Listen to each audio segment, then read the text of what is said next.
베델로 올라가라 혹은 베델로 올라가 거주하며 제단을 쌓아라, 이런 말씀으로 말씀을 드리겠습니다. 여러분들이 한번 좀 여쭤보겠습니다만, 우리가 한 1년 전에 마태복음 1장 예수님의 족보를 7시간에 걸쳐 공부했는데 여러분의 느낌은 어떠했습니까? 과연 마태복음 1장 하면은 구약과 신약을 연결하는 제일 중요한 점, 어쩌면 구약과 신약에 연결하는 다리와도 같은 그 귀중한 순간에 성경 써진 것은 사실 마가복음이 먼저라고 얘기하는데 어떻게 해서 마태복음 1장을 거기다 그렇게 넣었을까? 여러 가지 신학적 이유가 있습니다만 저는 오늘 주제에 맞춰서 그것은 하나님이 우리에게 구약에 약속하신 그 메시아를 허락해서 우리를 회복시켜 주신다. 결국 이 마태복음 1장에 예수님의 족보의 주제는 회복이라고도 말할 수 있다는 겁니다. 우리가 어떤 어려움에서 회복되고 어떤 힘든 데서 다시 일어나며 병든 데서 다시 회복되고 우리가 건강하게 되고 오늘 우리 어려운 생활 속에서 힘있게 살아갈 수 있는 회복이 예수 그리스도가 주신 우리들의 가장 큰 중요한 메시지다. 예수님의 족보는 이렇게 시작합니다. 마태복음 1장입니다. 아브라함과 다윗의 자손 예수 그리스도의 계보라. 예수님을 소개하는 그 가장 첫 마디, 신약과 구약을 연결하는 그 첫 마디가 무슨 이야기냐면 예수 그리스도의 족보가 나오는데 예수님은 아브라함과 다윗의 후손으로 이 땅에 오신 분이다. 첫째, 아브라함으로 이야기 시작하는 것은 아브라함이 믿음의 조상으로 불신자 시대 때에 아브라함이 얼마나 중요하다는 걸 배웠지요. 신라권하고 자유양심 시대를 거쳐서 인간 통치 시대에 이르는 여러 세대를 거치면서 인간이 점점 악해지지만 이 모든 악한 세상 바벨탑으로 끝나버리고 신라권으로 끝나버리고 그리고 오늘 살인으로 끝났던 그 세계를 정리한 것이 아브라함이라는 겁니다. 결국 우리가 그의 후손 예수 그리스도를 따르면 우리를 불신과 어떤 어려움과 어떤 그런 악에서 우리를 건져주시고 우리를 의롭다고 하실 거라는 겁니다. 그러니까 다윗을 우리에게 족보로 소개한 건 뭐냐면 다윗은 정말 화려한 언약들을 받은 사람입니다. 물론 우리가 다윗은 흠결도 있고 오게티라고 잘못되어 있습니다만 그 마음 중심은 하나님을 지극히 사랑했던 사람이에요. 그래서 오늘 이 찬란한 언약들이 예수 그리스도를 통하여 다윗에게 약속하신 그 모든 확실한 것이 우리에게 이루어질 것이다, 그런 이야기입니다. 예수님의 족보 속에 나와 있는 여인들도 마찬가지입니다. 이례적으로 유대인의 족보에는 여자들의 이름이 오르지 않지만 예수님의 족보엔 5명의 여자 이름이 있습니다. 유다는 다말에게서 베레스와 세라를 낳고 람은 아미나답을 낳고 아미나답은 나손을 낳고 나손은 살몬을 낳고 살몬은 라합에게서 보아스를 낳고 보아스는 누덱에서 오벳을 낳고 그리고 쫑디랍니다. 이새는 다윗 왕을 낳으니라. 다윗은 우리아의 아내에게서 솔로몬을 낳고. 여기 어떻게 합니까? 정말로 가정적인 불운을 타고 어떤 시아버지에게 아기를 가졌던 이 다말, 기상천외의 사실이죠. 기생 라합, 이방인 여자 룻, 그리고 모든 불륜과 스캔들의 대명인 요요만 우리아의 아내, 여기에는 이름이 없습니다. 그냥 우리아의 아내라고만 할 정도로 됐습니다. 여튼 오늘 이들의 이름은 정말로 예수님의 어머니 마리아를 빼놓고 정말 가상한 인물들인데 그들의 이름을 구태여 예수님의 족보에 빼고도 남아야 되는데 어쩌면 넣는다 하더라도 유대인의 족보에는 여자 이름이 들어간다 하더라도 의도적으로 빼야 될 이름을 안 넣어도 되는 것을 넣은 이유는 뭐라는 얘기입니까? 우리의 주님의 관심은 아무리 잘못된 운명, 때로는 비련, 어떤 반역 그러한 것이 있다 할지라도 용서하실 수 있다는 겁니다. 성령의 그 너그러운 역사가 오늘 우리에게 역사하게 되는데 그 죄가 무엇이든지 철저하게 깨닫고 통회하고 자복하며 믿음으로 회개한 자들에겐 얼마든지 과거를 용서하시고 살리시고 일으켜 세우시고 칭찬하시고 격려하시고 다시 쓰신다.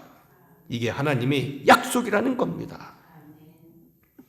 그러니까 마태복음 1장, 오늘 마태복음 1장 복습이 되었습니다만 이스라엘 역사에 보면 그 3대로 나눠진 계보도 마찬가지입니다. 그런즉 모든 대수가 아브람부터 다윗까지 14대요. 다윗부터 바벨론으로 사로잡혀 갈 때까지가 14대요. 바벨론으로 사로잡혀 간 후부터 그리스도까지 14대니라. 유대인 그 이스라엘 역사가 놀랍게도 그 마태는 뭐라겠냐면 14대 42대에 거치는 것을 그렇게 정리했는데, 사실 마태가 그걸 모를 리는 아닙니다. 상당한 지식이 있는 세관원이었는데 한 것은 의도가 있다는 겁니다.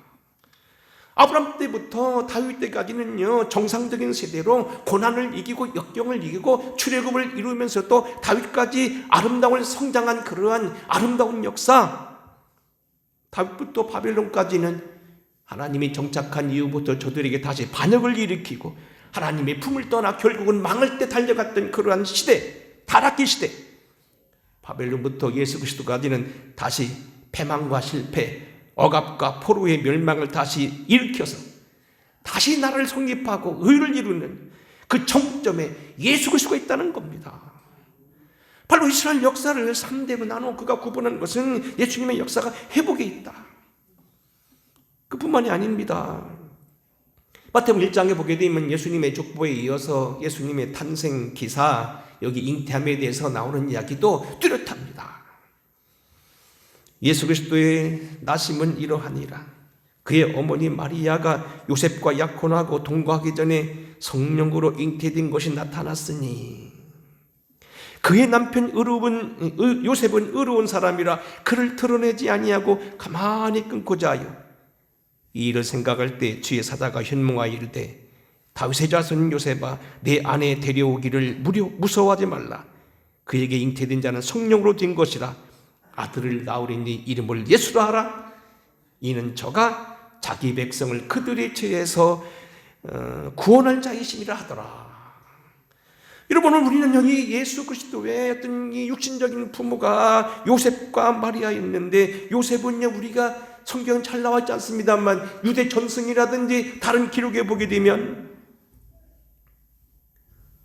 호렙이라고 부릅니다. 돈적인 여유가 좀 있지만 굉장히 불행했던 호렙이, 마리아는 어떻게 보면 가난해서 어찌 보면 나이 차이도 많고 요즘 보면 인생의 비운을 가지고 있는 나이 많은 호렙이에게 장가갈 만큼, 시집갈 만큼 아주 어렵게 살았던 사람이라는 겁니다. 그래서 오늘 우리는 보면 이 예수님의 어떤 족보도 보면은 그의 부모까지도 아주 굉장히 힘들었던 그런 가문이었고요. 그리고 우리 전설에 가보면은 요셉의 기념비 지하에 가보게 되면 예수님이 살던 집터라는 것을 회복해놨는데, 거기에 이렇게 프레스코라고 해서 유리로 쭉 지각해내 보면 예수님의 아버지가 오래 병을 앓다가 약하다가 일찍 돌아가신 걸로 그렇게 기록되고 있습니다. 문제는 예수님이 어떤 일찍 좀 낳았던 그러한 부모님조차도 말 그대로 호렙이에다가, 그리고 오늘 가난한 사람이었다가 일찍 병약하게 돌아가시고 그의 어머니조차도 일찍 과부가 됐던, 정말로 부유하지 못하고 원만하지 못하고 풍요롭지 못하는 아주 굉장히 고난스러운 가정이었다는 겁니다. 그럼에도 불구하고 어떡합니까? 아들을 낳으니 이름을 예수라 하라. 또 23절입니다. 보라, 처녀가 잉태하여 아들을 낳을 것이요 그의 이름을 임마누엘이 하리라 하셨으니, 이를 번역하면 하나님이 우리와 함께 계시다 함이라. 여러분, 예수님의 족보에 예수님의 이름이 두 가지로 나오는데, 예수라고 하는 이름은 뭡니까? 예수란 말은 야사라는 말에서 나오는 건데, 야사라는 히브리 말은 건져내다, 구출하다. 야사, 예수, 우리를 죄에서 건져낼 분. 임마누엘이라는 말은 뭡니까? 임마라고 하는 것은 영어로 우리와 with us 함께 한다니고, 엘이라는 건 하나님, 결국 임마누엘은 하나님이 우리와 함께 계시다.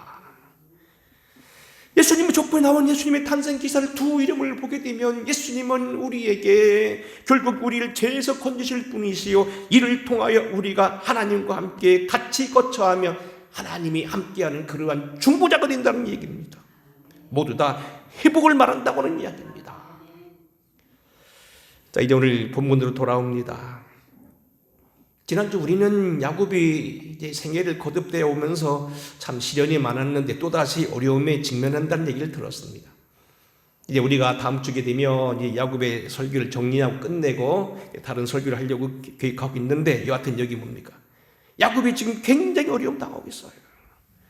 그럼 우리가 잘 알다시피 그가 결국 라반의 어떤 이런 추격을 떨치고 그의 형 에서 400명의 군사를 다시 그가 떨쳐내고서 안정권에 들어가지만, 그가 무슨 이유인지 모르지만 여러 가지 이유로 하나님이 약속한 땅 베델로 들어가지 아니하고 쑥꽃과 세겜, 어쩌면 양치기에 편했던 그 편의성을 그랬는지 아니면 그 땅에 들어가기 두려웠는지 무슨 이유 때문에 지체하고 베델로 들어가지 않다가 고통을 당합니다. 그 사랑한 딸 디나가 마을로 마시러 갔다가 하모리의 아들 세겜으로부터 겁탈을 당합니다. 그 일을 처리하는 과정 속에서 결국은 그의 오빠들이 그들에게 안갚음을 하고, 그렇게 해서 결국은 이 야곱이 지금 코너에 몰리게 돼서 큰 고통을 당합니다. 본문 말씀 34장 30절 앞절이 보겠습니다. 야곱이 시므온과 레위에게 이르되 너희가 내게 화를 끼쳐 나로 하여금 이 땅 주민 곧 가나안 족속과 브리스 족속에게 악취를 내게 하였도다. 나는 수가 적은즉 그들이 모여 나를 치고 나를 죽이리니 그러면 나와 내 집이 멸망하리라. 물론 너희들의 여동생 그리고 내 딸이 어떤 완력에 의해서 겁탈을 당하는 건 정말로 땅을 치고 한탄할 일이고 가슴을 칠 일이지만, 그렇게 행동하는 건 아니다. 세상 일을 살아갈 때 감정적으로 처리할 수 있는 것이 아니다. 우리는 다 죽었다. 우리는 지금 이방 땅과 똑같은 땅, 우리 조상들은 아람에서 온 사람, 객지에서 온 사람들, 이들은 지금 여기에 필만이 있는 본토배기들, 우리는 그들 가운데 이제는 밥이다. 큰일 났다는 겁니다. 이 어려운 위기를 당하여 오늘 여기 악취를 냈다고 얘기하면서 곤란해하던 이 야곱이 어떻게 했을까? 지난 시간에는 이에 대한 원인을 분석하면서 몇 가지로 봤는데 오늘은 좀 결론을 내리겠습니다. 첫째로 우리는 우리도 똑같은 이러한 위기를 이 땅에 살아가면서 당하게 되는데, 우리도 마찬가지입니다. 원치 않게 우리에게 다가오는 위기들, 어려움들, 그것이 질병이든 경제적인 문제건 전쟁의 문제건 사랑의 문제건 가정의 문제건 어려움을 당할 때 위기를 어떻게 이겨 나가야 되느냐. 오늘 본문에서 이런 지혜를 배우시기 바랍니다. 첫째로 우리가 해답을 보기 전에 뭡니까? 하나님이 위기에서 나타나시고 말씀하셨다는 겁니다. 오늘 더 말씀 1절입니다. 다 읽어볼게요. 1절 다시 시작. 하나님이 야곱에게 이르시되 일어나 베델로 올라가서 거기 거주하며 내가 내 형 에서의 낯을 피하여 도망하던 때에 나타났던 하나님께 거기서 제단을 쌓으라 하신지라. 하나님이 야곱에게 거기 나타났단 말 없습니다만 저는 생략한 거고요. 이르시되 일어나 베델로 올라가서 거기 거주하며, 단순히 지나가는 건데요, 거기서 살면서, 그리고 거기에 가서 제단을 쌓아 거기서 예배를 드리라, 그런 얘기입니다. 문제는 오늘 여기 가장 중요한 건 뭡니까? 오늘 우리가 공부할 것은 뭐냐면 주님이 나타나셔서 야곱에게 방법을 가르쳐 주십니다. 일단 찾아오시고 말씀하셨다는 겁니다. 사랑하는 성도 여러분, 우리는 이 땅에서 끊임없이 어려움을 당하고 힘든 일을 당하게 되지만, 우리가 정말로 감사할 건 뭐냐면 주님이 우리에게 위기를 당할 때, 우리가 여러분 간구하고 때는 어려워할 때 주님이 나타나신다는 겁니다. 우리는 분명한 건 뭐냐면 우리는 우리끼리만 당하는 게 아니라는 겁니다. 우리가 정말로 많은 일 당하면서도 정말로 우리가 기절하지 아니하고 뒤로 물러가 침륜에 빠지지 아니하고 어리석은 자가 되지 않는 것은 주님이 우리에게 나타난다는 것을 믿고 있기 때문에 그렇고 알기 때문에 그렇습니다. 유명한 세계적인 부흥사인 D.L. 무디가 가장 좋아하는 설교가 뭐냐면 하나님의 질문이라는 그러한 설교인데, 거기에는 4가지의 질문이 나옵니다. 첫째는 창세기 3장에 나오는 하나님의 말씀을 거역하고 죄에 빠졌던 아담과 하와에게 나타난 말씀입니다. 창세기 3장에 보게 되면 거기 이렇게 말합니다. 그래 네가 어디 있느냐? 네가 선 곳은 어디 있느냐? 지금 오늘 뭡니까? 하나님의 대리자로서 만물의 어떤 모든 생물에게 이름을 지어주시고 오늘 하나님의 영장으로서의 큰 능력을 받았던 이 아담과 하와가 범죄한 이후로 그들이 하나님을 숨었을 때 주님이 나타낸 말씀은 네가 어디 있느냐 했습니다. 그 주님은 거기 나타나서 그들에게 결국은 그의 죄에 대한 대가를 다시 확인하시면서도 여자의 후손을 통하여 다시 구원받을 것을 얘기하죠. 여자의 후손들이 아니고 여자의 후손 한 사람, 예수입니다. 예수를 통하여 다시 복락을 얻을 것이다. 그리고 그 믿음을 받아들이고 아멘한 하와라 이름만 다윗에게 어떻게 합니까? 가죽옷을 지어 입혀주십니다. 신랑원하고 어려움 당하는 오늘 그러니까 그 고통을 당하게 될 아담에게 주신 말씀이 뭐냐면 네가 어디 있느냐 묻습니다. 찾아오시고 피하는 그를 그에게 말씀하셨다는 겁니다. 두 번째는 창세기 4장에 보게 되면 들에서 자기 동생 아벨을 쳐 죽인 가인에게 나타나는 말씀이 뭡니까? 네 아우 아벨이 어디 있느냐? 내가 책임을 지고 내가 그렇게 함부로 했던 그 동생, 내가 돌아봐야 될 가족들은 어디 있느냐? 내가 믿음을 가지고 오늘 인내하면서 서로 사랑하고 해야 될 네 가까운 형제들은 어디 있느냐? 오늘도 우리는요, 사실 어떻게 보면은 우리 가운데 지금 여기에 나오지 못하고 있는 우리 여러분 형제들을 위해서 기도하셔야 돼요. 네 아부 아벨은 어디 있느냐? 세 번째는요, 열왕기상 19장입니다. 아합과 이세벨에게 쫓겨나서 겁을 먹고 광야로 주랭랑을 친 엘리야에게 주님 나타나 말씀하십니다. 엘리야야, 내가 어찌 여기 있느냐? 여기 좀 구체적으로 말하면 내가 어찌 여기 있느냐? 엘리야, 내 이름은 하나님이 나라고 하나님이 능력이라고 했던 사람 아니냐? 네가 850대 싸움으로써 갈멜산에서 그들을 불로 태워주게 된 능력의 선지자가 아니냐? 근데 왜 나보고 죽여달라고 하느냐? 어쩐 일이냐는 겁니다. 그럴 수가 없다는 겁니다. 오늘 자기를 잊어버리고 능력을 잊어버리고 곤란해하며 힘들어하며 오늘도 주님 너무나 지금 우울증에 빠진 많은 사람들이 주시는 질문이라는 겁니다. 그 외에도 어쨌든 이런 질문들이 있는데 한결같이 뭡니까? 주님이 찾아오신다는 겁니다. 그리고 그들에게 물어보시면서 말을 걸어오신다는 겁니다. 어떻게 보면 기독교의 모든 기본적인 진리는 역시 이것일 겁니다. 하나님이 찾아오신다는 겁니다. 성탄이 무엇입니까? 우리는 얼마 안 있으면 이제 성탄절 맞이해서 성탄의 기쁨을 얘기할 텐데만 성탄이 뭡니까? 주님이 찾아오시고 말씀을 걸어오는 것입니다. 부활은 죽은 권세를 이기시고 승리하신 주님이 우리에게 모든 죽은 권세를 정복했다는 것을 알리려고 오신 겁니다. 요한복음 4장 남편이 6이나 있었던 사마리아인 여인에게 나타나 주님 물을 달라 하신 것은 바로 뭡니까? 이것도 주님 앞의 사랑입니다.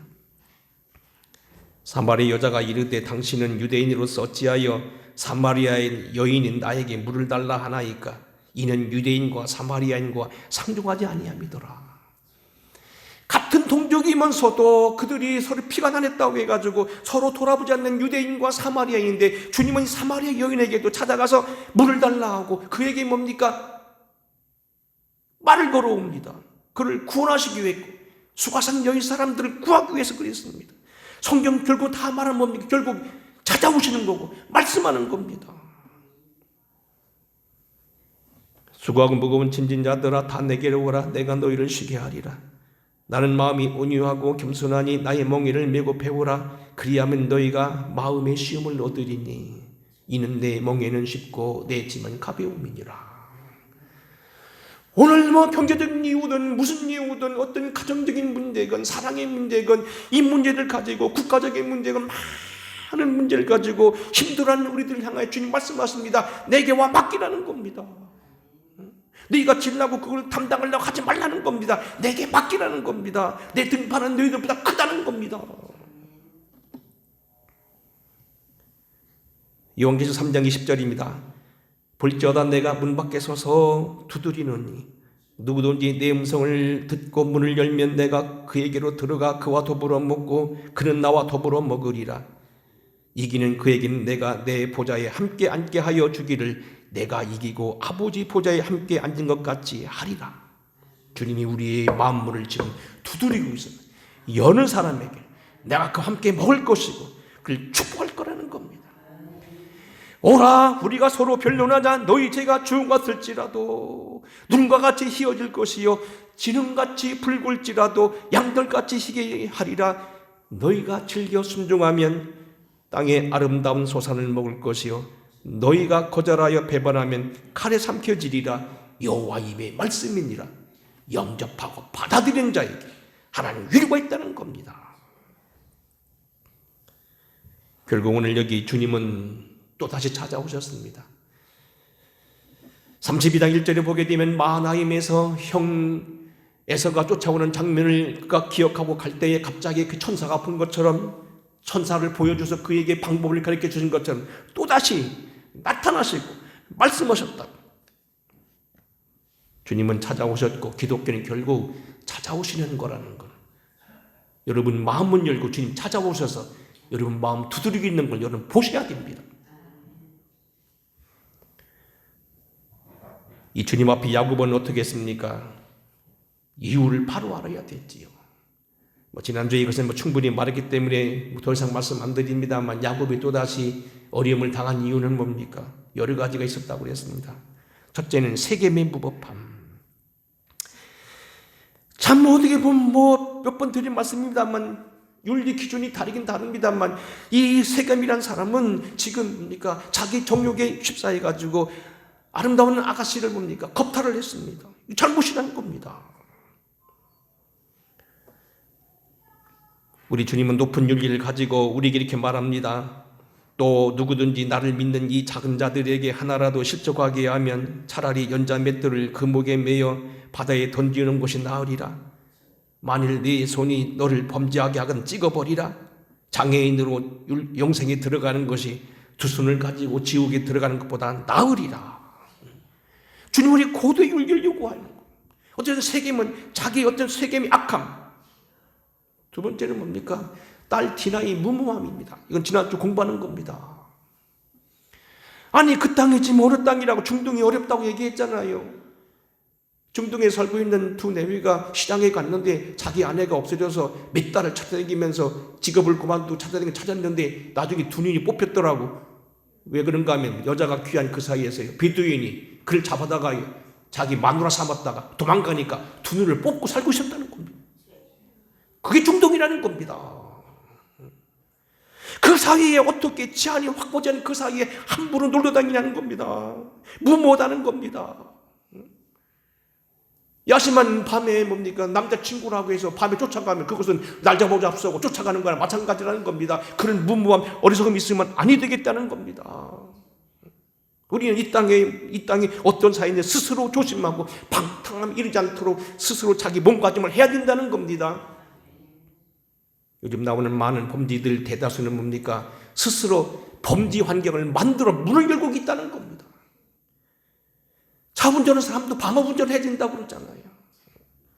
누구든지 자기 몸가짐을 바로 위해서 다른 사람이 자기를 넘보지 못하도록 자기가 그런 어려움을 당하지 않도록 스스로 조심하고 기도하고 있어야 되고 마귀도 함부로 덤비지 못하기 위해서 뒤로 물려가 침륜이 빠지지 말고 늘 기도해야 된다는 겁니다.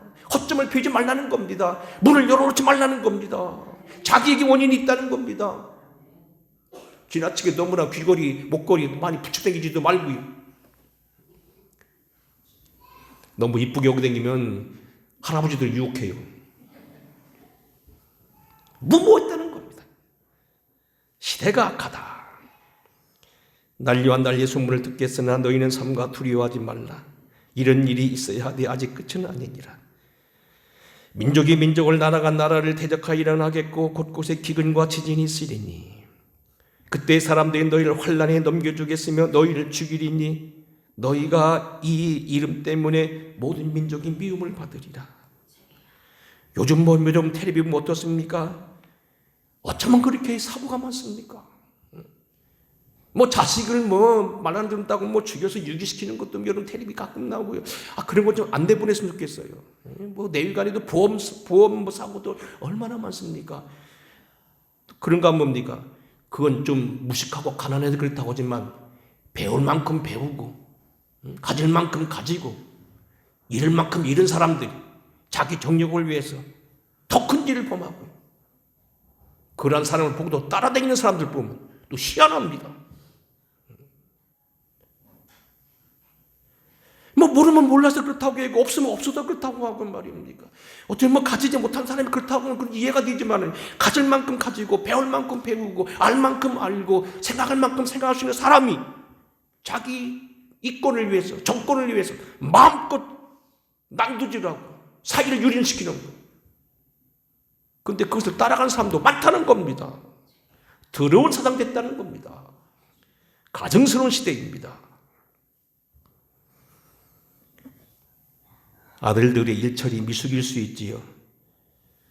어떻게들 처리했습니까? 오빠들이 보니까 자기 여동생이 무참히 당했다는 소리를 듣고 사수를 씁니다. 그들에게 할례를 제안하고 결혼하자고 오는 그 하물과 그 아들들에게 말하기를 남자들로 하여금 할례를 받게 하라. 그리고 그들이 힘들어할 때 들어가서 뭡니까? 그들을 다 죽이고 물건을 약탈하고 왔습니다. 강도짓입니다. 하나님의 이름을 망령되이 거는 겁니다. 큰 범죄입니다. 나중에 이것 때문에 시몬과 레위가 상당히 어려움 당했다는 것도 여러분 아셔야 될 겁니다. 어쨌든요, 그렇더니 이런 이유는 지금 말한 대로 뭐 세겜의 잘못, 디나의 무모함, 시대의 악함, 일처리 잘못, 그 외에 여러 가지 원인, 재수 없어서 그렇다, 일진이 나빠서 그렇다, 많은 이유들이 있을 수 있습니다만 다 그거 아니었다는 겁니다. 가장 근본적인 원인은 뭡니까? 야곱이 하나님께 소원했던 베델 그 땅으로 돌아가지 아니했다는 겁니다. 이미 지난 시간에 말했기 때문에 다 안 드립니다만 이렇게 한번 적응해 봅니다. 그러면 베델로 올라가고 베델로 올라가지 않는 차이는 뭔가? 현대적인 해석입니다. 하나님께 약속했던 말씀으로 들어가느냐, 여러분의 어떤 뭡니까? 게으름을 피워놓느냐, 그 차이라는 겁니다. 이미 드린 말씀대로 알 만큼 알고 배울 만큼 배우고 소유할 만큼 소유한 사람들이 버젓이 알면서도 하나님의 뜻을 저만치 하고 아전인수격으로 해석하면서 자기 이익을 위해서 살아가는 모습들, 오늘 여기 야곱 세계면이 어떡합니까? 거하기 편한 곳, 숲곳은 자기 목장일 하기가 좋은 곳, 자기 편의에 의해서 욕심에 의해서 적당히 해석했다는 겁니다.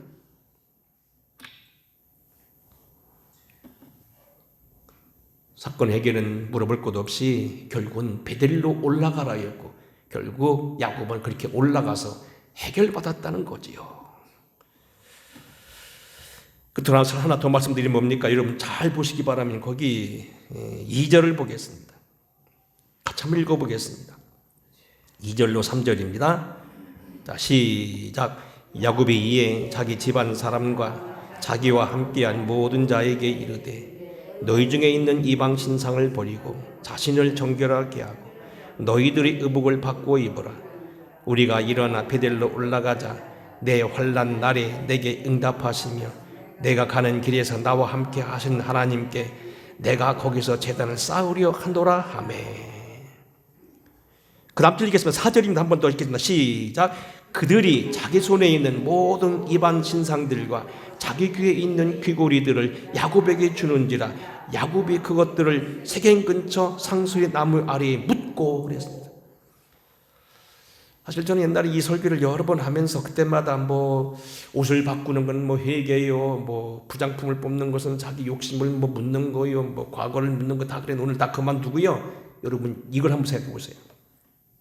하나님이 구체적으로 귀고리를 빼라, 옷을 빨아라, 어디를 가라 하지 아니했다는 겁니다. 다만 하나님 한 건 뭐죠? 1절 베델로 올라가서 거기에 거주하며 내게 예배 드리라 간단한 겁니다.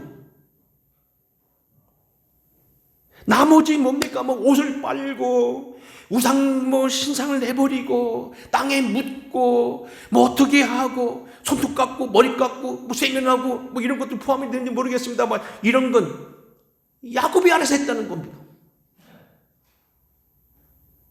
이번은 제가 그게 확 들어오더라고요. 굉장히 중요한 거. 하나님은 한 가지 베델로 올라가서 거기서 살며 예배하라.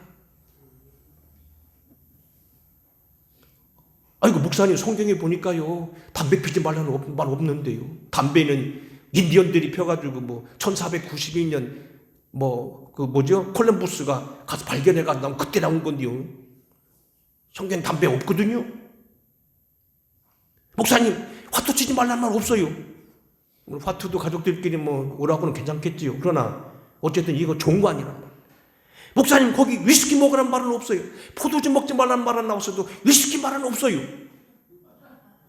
요즘 또 그러더라고요. 동성연애라는 말이 없다고. 동성연애라는 말은 없어요. 남자와 남자끼리 서로 하지 말라고 했지 동성애라는 말은 없거든요.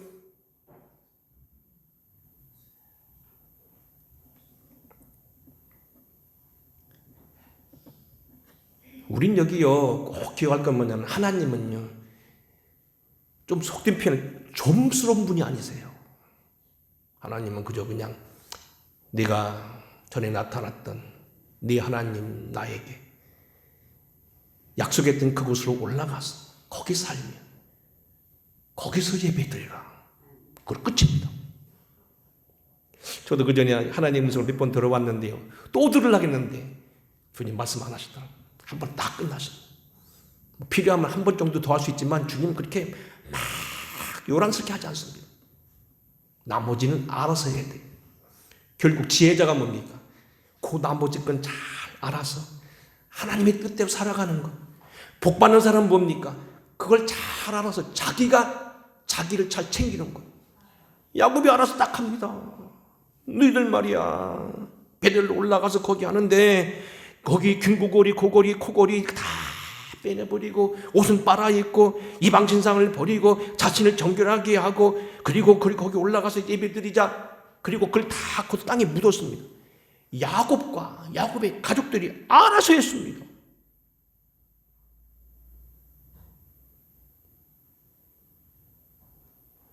우리가 이 시대에 해야 될 일은 뭡니까? 알아서 해야 돼요. 아까 말한 대로 동성연애라는 말은 성경에 없어요. 하지만 동성연애는 하지 말라고 분명히 했잖아요. 어떤 놈은 끝까지 고집하더라고. 성경에 동성연애라는 말이 없다고. 담배라는 말도 없어요. 그때는 담배는 서양에는 없었을 때요. 우리나라는 막걸리라는 말도 없어요. 막걸리 먹어도 되나요?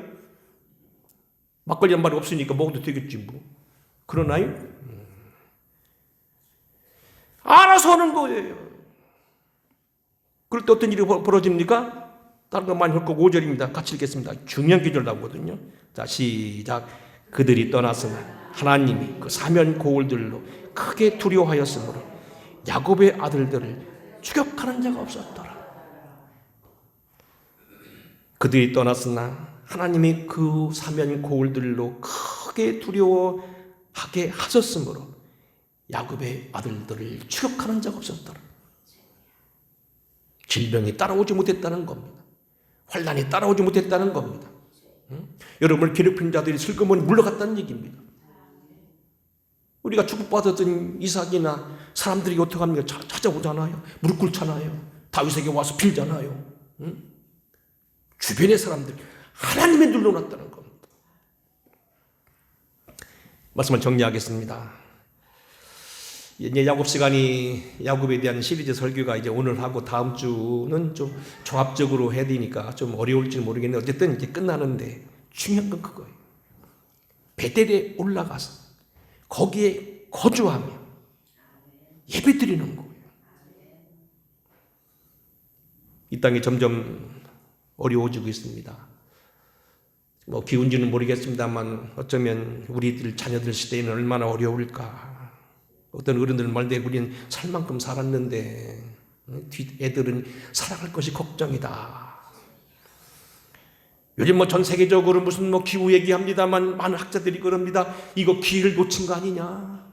이제는 지금부터 시작해도 기운을 못 잡고 말겠고 인류 명마로 눈앞에 온 것이 아니냐. 걱정하는 분이 많습니다. 그렇기 때문에 한 가지 방법은 뭐냐면 성령을 의지하는 거죠. 거기에 하나님의 능력이 있어야 되고 하나님의 축복이 있어야 되고 지금 말 그대로 뭡니까? 주변 사면들로 잠잠하게 하는 거예요. 계속거라. 지난번 제가 주간 중에 말씀했죠. 우리 교계의 장로교 목사 중에서 이재철 목사라는 분이 있어서 아주 그 양반 좀 독특하게 하는 그런 분이세요. 교회도 짓지 말고 교회 많이 짓 거 없다는 겁니다. 그냥 예배, 하나님의 교회는 모여서 예배 드리면 된다는 거예요. 헌금도 이름 쓰지 말고 하고, 목사도 10년이면 딱 그만두고 다른 교회로 가야 되고, 그래야 이게 자기 교회 아니고 하나님 교회가 되고, 죄송한 얘기는 장로님들도 5년씩 2번 10년 하면 다 자기 이름 내려놓고 평신도로 백의종군 해야 되고, 독특한 신앙이에요. 사실 그래서 제가 저와 상관없는 분입니다. 제 아들, 둘째 아들이 그 교회를 나간다고 해서 걱정을 했어요. 근데 그분이 아마 작년인가 금년인가 은퇴를 했대요. 그래서 그 은퇴한 설교가 유튜브에 많이 올라 있더라고요. 근데요, 거기 보니까 제가 눈여겨본 게 있어요. 은퇴하면서 땅을 사는 문제가 뭐 나타나고, 두 번째는 뭡니까? 새벽 시간에요. 어떨 때는 못 깨면 하나님 막 바깥 이름을 부르신대. 나가보면 아무도 없대요. 나만 그런 줄 알았더니 그분도 그랬더라. 나는 놓고까지 할 건데, 근데 그분은요, 어떤 데 문을 막 흔든대, 누가. 나가보면 아무도 없대. 천사가 그랬다는 거죠. 저는 뭐 이렇게 문을 흔들 적도 없었어. 그냥 놓고 하시더라고. 어느 때는 어깨 툭툭. 난 그래서, 아이고야, 내가 그 설교에서 사람들이 나보고서 예단자라고 볼 것 같았는데, 그분도 그랬구나 말이야. 뭐 그분이 조용기 목사님이라면 제가 쉽게 이해할 텐데, 그분이 그러니까 또 이상하더라고요. 또 하나요? 컴퓨터를요, 이게 업그레이드하고 구동하는 중간에 껐대. 잘못해서 전원이 꺼졌대. 그래가지고 안 되는 거예요. 그런 경우 다시 컴퓨터를 다 초기화라고 다 지원하고 다시 깔아야 되거든요. 몇 번 해도 안 됐대. 근데 그날이 바로 당신 30년 목회를 마치고 은퇴식 하는 날이에요. 그래서 이래저래 생각하다 나중에 안 돼가지고 하나님 기도를 한번 하고 노트북에다 안수를 했대요. 하나님, 오늘 나의 마지막 설교입니다. 이 설교 열어줘야 됩니다. 그랬더니요, 한 번 켰는데 언제 그러나 싶게 컴퓨터 확 살아나더래요. 나 그 얘기 듣고 얼마나 무섭나 몰라요. 예? 저는 그런 경우 좀 있거든요. 저도 몇 번 경험이 있어요. 근데 제가 그랬다고 생각하면, 여러분은 그런 말 안 했지만 저도 그랬고, 조영교 목사님도 그와 비슷한 설교를 많이 하시잖아요. 그래서 그분들이야 이해가 되겠는데, 이재철 목사라는 분이 그 얘기를 하니까 내가 얼마나 무슨지 모르겠고 참 별나게 들리더라고요. 근데 때로는 하나님이요, 그렇게 하시는 거예요. 과학적으로 입증돼요? 우리 저기 박진희 집사님하고 두뇌 이분 이해가 돼요? 컴퓨터가 계속 안 돼가지고 마킹됐는데 갑자기 안수하고 기도하니까 컴퓨터가 켜지더라고? 근데 그 조영기 목사님이 얘기했으면 조금 뭐 그렇다고 하지만, 이재철 목사님 얘기하니까 이게 새로워지더라고. 그분은 그런 설교하는 분이 아니거든요. 맨날 모이면은 헌금할 때 뭐 어떻게 하라, 물병 내버리고 가지 마라, 쓰레기 버리지 마라, 맨날 그 설교 하거든요. 이사와 기적에서 얘기 안 듣는 분이거든요. 근데 이 양반이 나이 먹어가면서요, 은퇴 때는 이게 바뀌었더라고. 하나님은 그럴 수 있다는 겁니다. 베델로 올라가라. 어쩌면 난감한 이 시대, 모든 사람들이 지금 광난의 시대라고 하는데, 이 어려운 시대에 어떻게 이겨야 되겠을까? 성령께 의지하고 주님께 돌아가는 방법밖에 다른 방법이 없습니다. 오늘 거기에 다시 올라가서 거기에 거주하며 거기에 제단을 쌓고 예배를 드려야겠다는 주님의 음성이 여러분 가운데 있기를 바라면서, 여러분 어려운 시대 가운데서도 주님과 동행하며 승리하는 저와 여러분 되기를 주의 이름으로 축원합니다. 고마우신 아버지, 저희 믿음으로 깨어있기를 원합니다.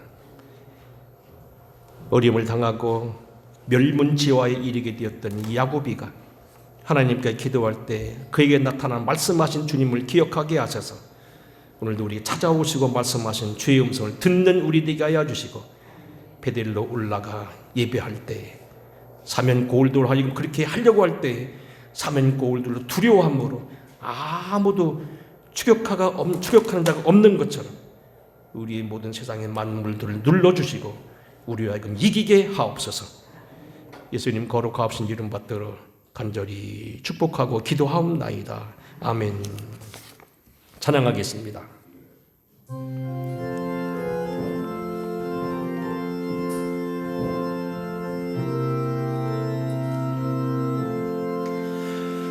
거친 세상에서 실패하거든 그 손 못 자국 만져라. 고된 일 하다가 힘을 더 들이 그 손 못 자국 만져라. 그 손 못 자국 만져라. 그 손 못 자국 만져라. 주가 널 지키며 인도하시리. 그 손 못 자국 만져라. 내가 어둠 속을 걸어갈 때에 그 손 못 자국 만져라. 주가 참 평안을 내게 주시리. 그 손 못 자국 만져라. 그 손 못 자국 만져라. 그 손 못 자국 만져라. 주가 널 지키며 인도하시리. 그 손 못 자국 만져라.